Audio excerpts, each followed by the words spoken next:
Viewers, आज के video में हम कक्षा 9वीं विज्ञान विषय के वार्षिक परीक्षा में आने वाले बहुत ही महत्वपूर्ण प्रश्नों को देखेंगे जो कि अधिकतर एग्जाम में आते हैं। और वार्षिक परीक्षा की तैयारी के लिए सारे वीडियो चैनल पर उपलब्ध है, आप उन्हें देखकर संपूर्ण तैयारी कर सकते हो। यदि अभी तक भी आपने कोई तैयारी नहीं करी तो भी आप उन वीडियो को देखकर पूरी तैयारी कर सकते हो। तो प्रश्न जो पहला है, विज्ञान का वह रुदरफोर्ड के मॉडल को सचित्र समझाइए। तो इसका उत्तर है, रुदरफोर्ड ने स्वर्ण पत्र पर अल्फा कणों की बौछार करके निम्न तथ्य दिए। तो इसमें पहला, अधिकांश अल्फा कण स्वर्ण पत्र के आर पार सीधी रेखा में निकल जाते हैं। कुछ अल्फा कण विभिन्न कोणों में विक्षेपित हो जाते हैं। हजारों अल्फा कणों में से एक अल्फा कण नाभिक से टकराकर अपने मार्ग पर वापस लौटता है। तो ये हमें दिखाना है और इसको चित्र के द्वारा भी प्रदर्शित करना है। तो ये स्वर्ण पत्र है और यहाँ जो बीच में जो धन का निशान करके ये गोला है, ये यहाँ इसका नाभिक है यहाँ पर।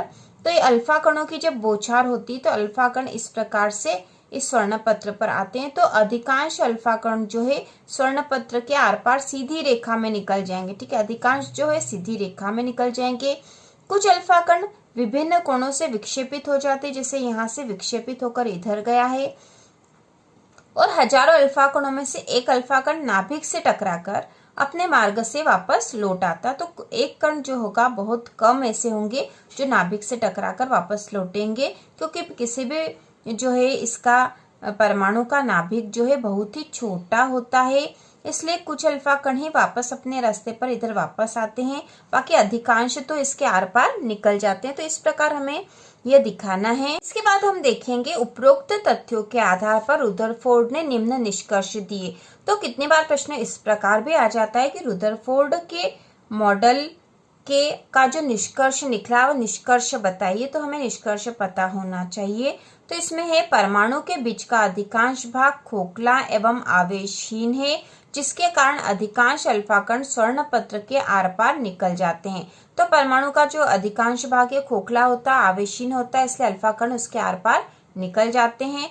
दूसरा, अल्फा कण एवं नाभिक पर समान आवेश होने के कारण कुछ अल्फा कणों का विभिन्न कोणों में विक्षेपित हो जाते हैं, क्योंकि अल्फा कण जो है धन आवेशित होता है और नाभिक में भी धन आवेश होता है, इसलिए ये विभिन्न कोणों में विक्षेपित हो जाते हैं अल्फा कण। और तीसरा, हजारों अल्फा कणों में से एक अल्फा कण अपने मार्ग पर वापस लौटता है, क्योंकि परमाणु का नाभिक अत्यधिक छोटा एवं कठोर है।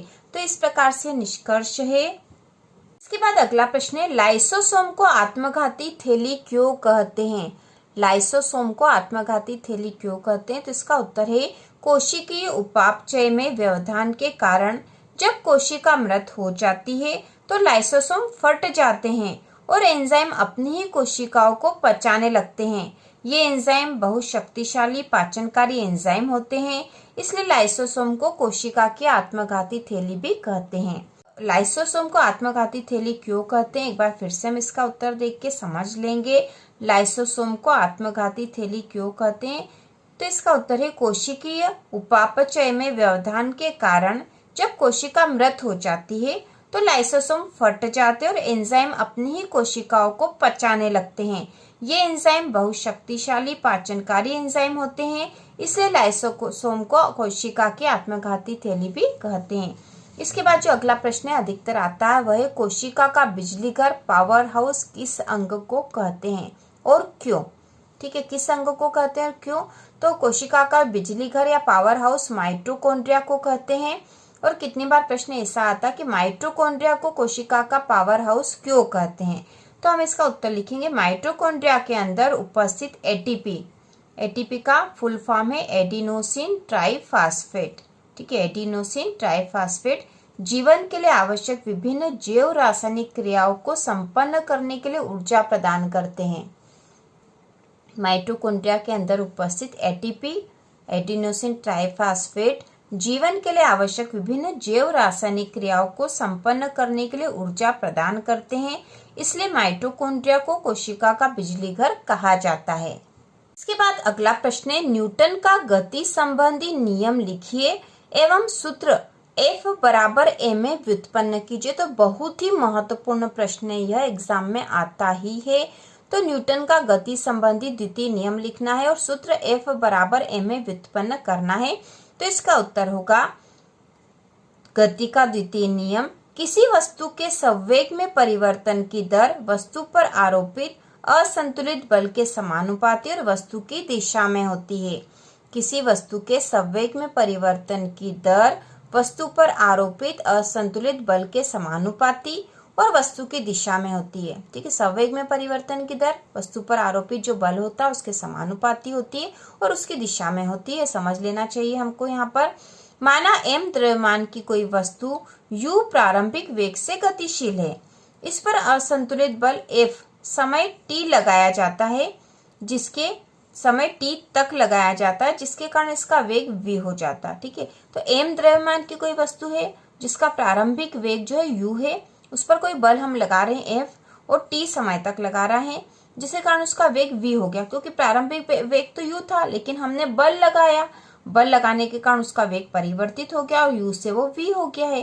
तो प्रारंभिक संवेग जो था, ठीक है, प्रारंभिक संवेग था p1, प्रारंभिक संवेग हमने मान लिया कि p1 है, बराबर mu, क्योंकि उस समय उसकी जो वेग था वो u था। ठीक है, प्रारंभिक से संवेग जो था वो द्रव्यमान और उसके वेग के गुणा के बराबर होता है। तो प्रारंभिक संवेग p1 बराबर mu, तो m तो द्रव्यमान है और u उसका प्रारंभिक वेग है जो हमने यहाँ माना था। इसके बाद अंतिम संवेग p2 बराबर mv हो गया, क्योंकि m तो वही है द्रव्यमान, लेकिन उसकी गति बदल गई क्योंकि हमने उस पर बल लगा दिया था, तो हम यहाँ पे हो गया mv।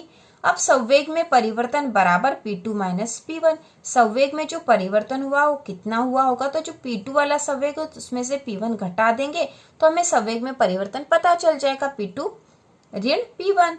अब p2 तो है mv ऋण p1 है mu, तो हमने ये लिख दिया यहाँ पर।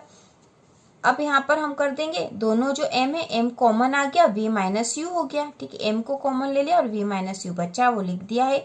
अब संवेग में परिवर्तन की दर बराबर m v माइनस यू बटा t, क्योंकि t समय है और यहाँ हम दर निकाल रहे हैं तो t समय पे आएगी वो, तो m v ऋण u, ठीक है, m v ऋण u बटा t हो जाएगी।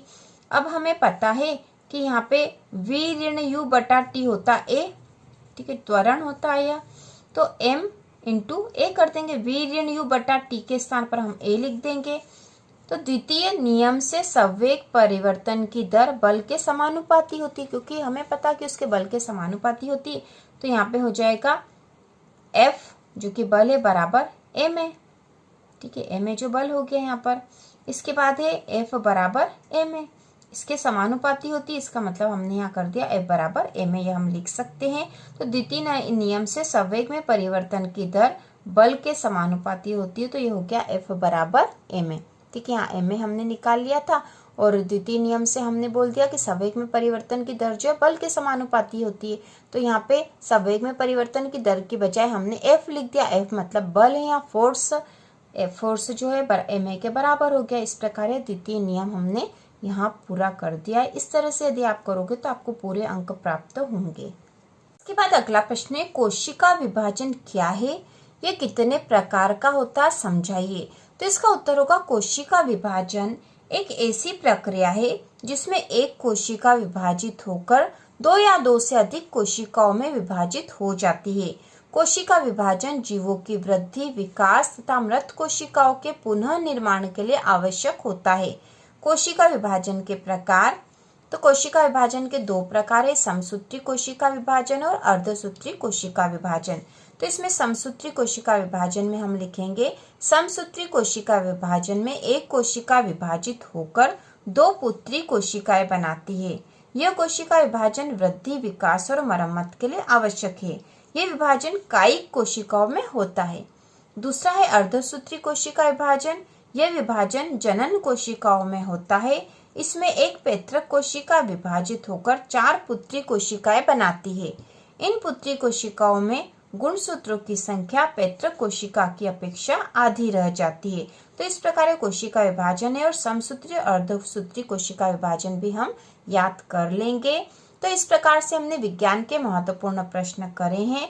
विज्ञान के महत्वपूर्ण प्रश्नों के आगे भी वीडियो आएंगे, जिससे कि हम विज्ञान की संपूर्ण तैयारी कर लेंगे और विज्ञान में हम बहुत ही अच्छे अंक प्राप्त कर पाएंगे। इसके लिए नीचे प्लेलिस्ट दे रखी है और इसके साथ ही आप चैनल पर वीडियो भी देख सकते हो। तो इसी प्रकार के और वीडियो देखने के लिए कक्षा 9वीं की संपूर्ण तैयारी के लिए चैनल को सब्सक्राइब कीजिए।